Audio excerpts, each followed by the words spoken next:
Welcome back. Parenting children with special needs can be super stressful and affect not only your own mental well-being, but can also damage relationships with your spouse or your co-parent. Navigating those unique challenges is the topic of a 3-part series on the Mom Enough podcast right now. Super important topic.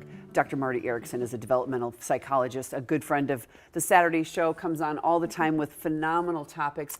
Thank you. When I was thinking about this, I have, 2 kids, and I was just thinking about, the challenges that I have with my kids and all the things that my husband and I have worked through, difficult times. I can't even imagine starting with a situation where you don't know what is going on with your child and they have some sort of a special need, and how much more effort and knowledge and patience and fortitude that you have to have. Exactly. It really is a challenge, and I think parents respond differently, and so there can be a lot of challenges in that parenting relationship, whether you're married or not. Yeah. How do they feel? How do those parents feel? Well, common feelings are, first of all, sadness and even grief, because this is not the experience you expected as a prospective parent.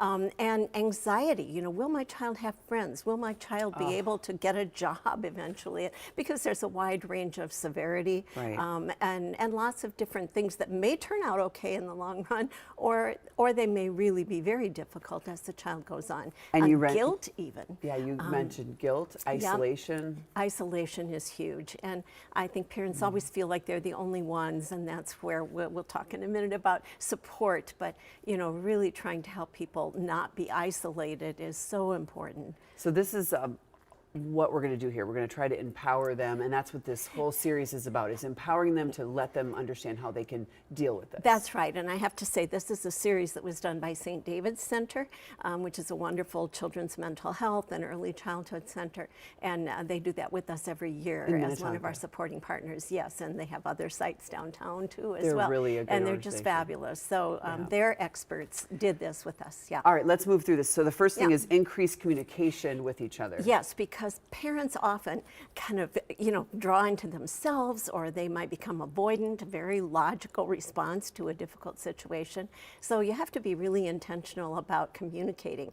And I think it's important to focus time to talk about what's going on with the child, but that can't be everything you talk about, or you begin to lose your relationship that you had before. So setting aside times to talk about other things and positive things, as well as the challenges you're facing, just you critical. Have to somehow strike a balance with that, Absolutely. which is really hard. Yeah. Okay, your number 2 tip is to commit to being the calm in the storm for your child and each other. That's right. That's really easy to say and hard to do. Wow. Because we want to escalate. So let's say we have a child who's having trouble with self-regulation. Might even be just a young baby or a toddler, older child.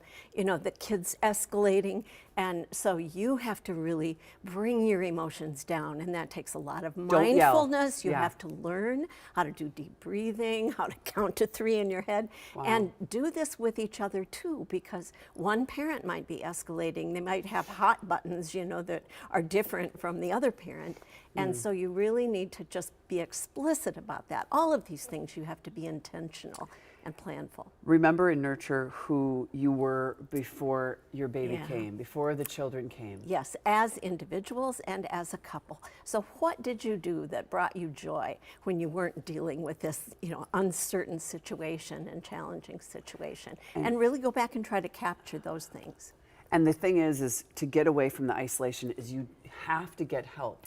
Yes. And support. You have to go and be a part of some of these groups and actually ask for expert advice from someone like you. Well, that very much so, but also friends and family want to help, but they often don't know how to help. And so I think the parents have the burden and the responsibility of saying what they need. Maybe you need somebody to pick up groceries for you. Whatever. Maybe you need someone to come and sit in your house while your child is having a nap, hopefully, and you go for a walk. Yep. But think about what would really give you a sense of support and a sense of calm and some joy too. And then people can try to do whatever they can do, and it really does help. Every little part helps, Huge. right? It's huge.